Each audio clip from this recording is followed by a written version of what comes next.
Историята на трамваите ТШСМ 700. ТШСМ 700 е модел трамвай на българското предприятие Завод за трамвай или по-точно Трамкар, произвеждан от 1985 до 1989.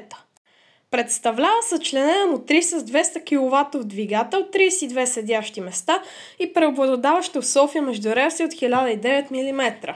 Произведени са 92 броя с номера от 701 до 729 и от 801 до 863. Като през юли 2023 те биват спряни от движение, но днес остава само един подвижен – номер 701. Максимална скорост от 60 км, напрежение 600 волта и обща маса от 25 тона.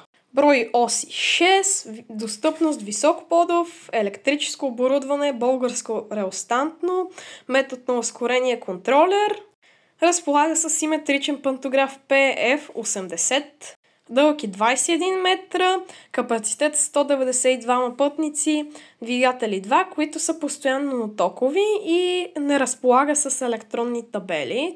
Моделът все още има присъствие в София, защото от него са направени доста други модели. През март на 1997 година на трамвайна мотриса номер 858 и е добавена трета секция. Днес го познаваме под номер 901.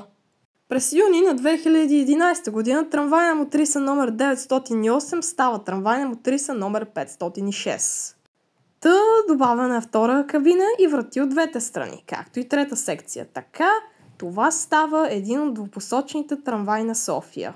През 2008 година трамвайният завод в София Трамкар сключва сделка за модернизиране на трамвайна мотриса номер 801, като днес го познаваме като 3401, както и с нов модел Т8М 700Т Инекон. И в момента имаме едва 4 подвижни бройки от този модел. 701 си се движи на линия 11 почти всеки ден, 708 е учебен, 711 се пази за музеен експонат, а 802 разнася пясък до крайните спирки. Ами това беше за днес.